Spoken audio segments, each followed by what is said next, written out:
one of the things what happens is, be it teacher or any other profession, but then of course we focus on education. What will happen is even a teacher who joins here will have all the academic qualification, Yes. because that's how they have become the teacher. Yes. But how about the life skills? Because I want to hear from someone who has spent so much time in education about the life skills.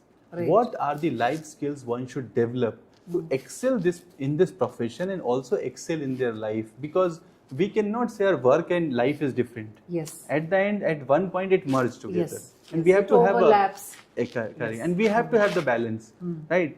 Sometimes you're teaching a student, and then there is some stress call. It can be 9 p.m. also, right? Sometime in exam time, you have to go beyond your work hours. Yes. As you said, the teachers are going Yes. beyond their work hours. Yes. So it's a mix of work Yes. and life. So what are the kind of life skills one should develop to excel in their life?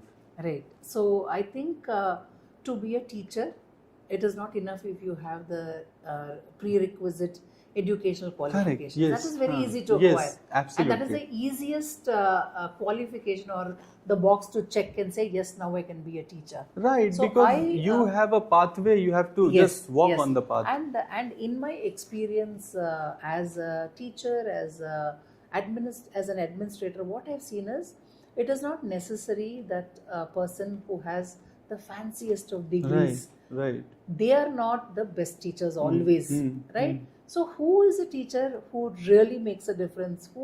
What kind of skills or attitudes do they have? I think basically a teacher should have skills or attitudes of commitment. They should have something called integrity of character, because they should be role models not only to the children but also to the society, because everything they do is Reflecting on someone intimated. else's life. They are imitating. Correct. The students are imitating the teachers in Right, many right, ways. right. So unconsciously, they are teaching children to lead their lives through their own lives. Right, So right. they should have that integrity of character. They should have resilience, because education today is not very easy. It is Right. very challenging. Gen Z, Gen Alpha, they're not very easy to handle. Right. They are people who will agree to you only if you have the patience to reason out with them. So resilience is one of the qualities they should have. Patience and perseverance is something that they should practice on every day. You cannot give up on a child no matter what. True. Very true. You know, it is so easy to say, I'm done with him. But the quality of a good teacher is never give up on a child. Right. Because there are children who are not so positive, not of such good behavior, but with a love of a teacher, and the teacher telling, I believe in you, they have just made a complete turnaround. So I think patience and perseverance is something that they should develop. And somewhere they should have a sense of innovation. You cannot be teaching a particular poem that you've taught for the last 10 years in the same way. Correct. Every year you have to reinvent yourself, that this year, what am I going to do? And now I would say another quality they should have is they should know how to integrate AI tools, technology, because if you want your students to be engaged in class, you should have a technology integrated class. You cannot leave You technology. cannot just stand there and give a beautiful lecture, Right. because now children do not have that attention span to be patient listeners. Right. So you have to keep changing the way you are engaging them. So you should know how to identify a child's strength, a child's weakness. What kind of a learner is he? Is he a visual learner? Is he an kinesthetic learner? Is he an interpersonal kind of a person? So we should profile children, and we should know how to deliver our lessons in a way that the child should be saying that now what ma'am will do. You know, like, is she going to continue like this, or are you very predictable that ma'am will come, she'll switch on the system, she'll show a PPT? No, every day it should be like, wow, I never expected ma'am to do something which is beyond expectations. You have to evolve, you have to be a learner, and you have to keep up with the changing times. Right. You know, it is very easy to say Gen Z is like that, Gen Z is like that. I have seen a lot of good in Gen Z. If you are listening in Gen Z, I'll cut a clip out of this. Yes. Tell me good about Gen Z. There is so much good in them, because once Gen Z makes up their mind to do something, they will not go to bed till it's done. They will not rest till they are done. and their sense of righteousness is something that I truly admire.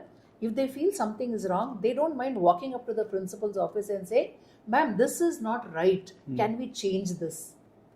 And when they do something, they do it with so much passion. There is no negative or anything that they will mask, they will manipulate if they want to deliver something. Wow. Right? So I see a lot of good in Gen Z. So I always tell teachers, do you know how to connect to them? They have their own language. Are you aware of them? Right. They use a lot of acronyms. Do you Correct. make the effort to know what LOL means? Right. Meet you later is something for them. Right. So why not make an effort to know their to language? understand their And to vocabulary. respect them for who they are. Just because they don't write see you later, it doesn't mean that they are They don't belong. good people. Correct. They have their own way of doing things. Right. So I always say that if you are a good teacher, you know how to go to their level, you know how to connect with them, but still keep giving them the message that there is a way in which you have to live in the society. Right. And they listen to you. If they love the teacher, they are ready to do anything for the teacher. So I think a teacher is much more than just a mentor for academic excellence that anybody will do. True, and for that, true. they don't need a teacher now. Right. There are so many free resources. They don't need a teacher to teach them, laws of the motion or chemical reaction or let's say Shakespeare. They don't need a teacher for that. Right. They do need a teacher to teach them life skills. They do need a teacher to keep telling them, I believe in you. Correct. Yes. They do need a teacher to tell them, I respect you. So mutual respect is something that we have to build a rapport with Gen Z. So a teacher needs to develop all this, and empathy is something. Whenever a child is agitated, whenever a parent comes to us not so happy, we just have to take a step back and be empathetic. And where are they coming from? Why are they so upset? So I think empathy is something that a teacher should have in them. And I always tell teachers that if you want to be a good teacher, you should practice self-care. Right. If you don't take care of yourself, physiologically, your health, your mental health, your social interactions, you're not going to be a good teacher, right? If you say, I will teach in the class but I'll not talk to my colleagues, you're not a good teacher. So, wait 1 minute. Why I'm confused here? Reason is that when we hear the word self-care, we go somewhere else, right? It all comes to beauty.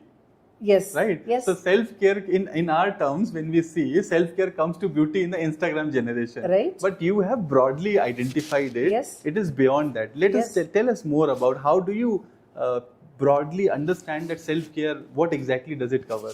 Well, Ashish, to take off from where you have ended your question, is there anything wrong in putting effort to look beautiful? Not at all. Not at all. We should put more. Yes, absolutely. And I always tell that instead of calling it effort to look beautiful, let us call it effort to be well groomed.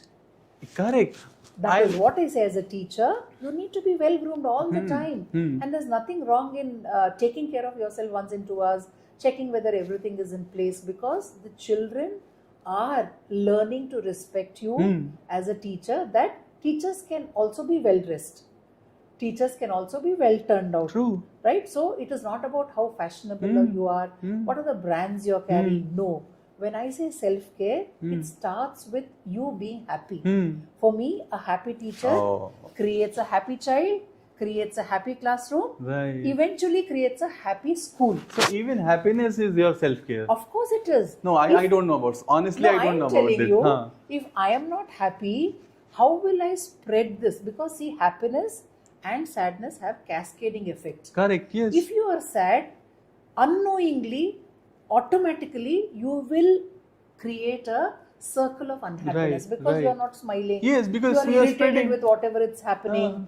Nobody can please you no matter what. Whereas happiness has the opposite effect. Whatever the child does, you say, it's okay, man, tomorrow you'll do it better. Come on, let's have another day. So happiness is very important for a teacher, and happiness will come only with self-care. Correct. And how do you get this happiness at the end of the day if you know how to let go of what has happened? Because during your school day, many things happen, good, bad, ugly, not so good. everything. So do you know how to detox yourself? Do you know how to do something for 10 minutes a day? And I always advise my teachers that you should have a habit of journaling before you go to bed. Journaling is not writing an essay. Right, It is not using like flowery language. Just write what went well, what did not go well. I met this person and I felt good about it. And if you have done something that didn't go wrong, write a line of how you're going to make it right the next day. Like today, I ended the day with a not very pleasant conversation with you. I would write in my journal, tomorrow when I go to school, I'm going to go and tell Ashish that Ashish, I didn't mean to hurt you. I'm sorry if you felt bad about it. Okay. And then we say, okay, let's go to our classes. I think it's very important for us to take care of our mental well-being. There are so many discussions on student mental well-being, but I think that basically is dependent on teachers' mental well-being. Yes. So if they take care of their mental well-being, they will automatically be able to recognize students with mental health issues, and they'll be able to help them also. So I am a great proponent of self-care for teachers, that you have to take care of yourself, even socially also. What kind of relationships do you have? Do you have any toxic relationship? Do you know how to just say enough for that? You know, and it's very important. You like to read books, you like to listen to music, you like to go for a walk, you like gardening. Keep some time for yourself, because a teacher's job is very challenging. It can be very taxing. So they need to unwind, they need to catch up with their own self. And today only I had orientation and I told my teachers, it is never too late to start a hobby. Right? Very nice. You don't say, now I'm too old. No. I know people who have started learning how to dance, how to paint at a later part of their life, and they're happy today, doing whatever they are. So I think self-care is something that I always tell teachers, and I also tell teachers that it is important for you to be ambitious. Right? There is a very thin line between ambition and over-ambition. But what is ambition? Ambition is not that all my teachers will say, I want to be the principal one day, and even if they are thinking there's nothing wrong in it, I should not feel insecure that they're trying to replace me. No. What I'm trying to tell them is, you should have ambitions for your students, for your classroom, for your school, for your community, for your time you're giving the school, and for your growth also. You have to grow as a person year on year. You have to grow as a professional. Are you doing some courses to know more about the subject you're teaching? Are you doing a course to equip yourself with the AI skills that are required? It will not happen without ambition. There are a few teachers I know, they are very happy in their space. I am a good science teacher. I know the textbook. I know what I have to teach. Every year I'm producing good result. There's nothing for me to do extra. I somehow don't see this as a very positive attitude. I think that an element of ambition should be there in a teacher. Only then will they contribute to progressive schools. Otherwise, the school will just be where they are. I can also sense that since you are a lifelong learner, it would be very frustrating to see static people. Yes. Yes. I always take people along with me. I always make an announcement that next week I'm starting this course. Anybody interested in doing it with me? So many times I have my colleagues, my leadership team who do courses with me. I don't know, they do it because I am doing, but now even they've got used to it. You know, they'll say, ma'am, so what did you do? So I said, even in my summer break, I have finished 2 courses and I'm in the process of finishing another course now. In fact, while having this conversation, one more thing that clicked to my mind is that with teachers, if we compare anyone who is working in a factory or in a tech company, they are dealing with lifeless objects. Of course, they work with machines. They work with systems. But we are working with live human beings. Right? So even in machines, the brightest lot is with us. Children. Right. So always being with live objects. Yes. Right? You can't be lifeless. Correct.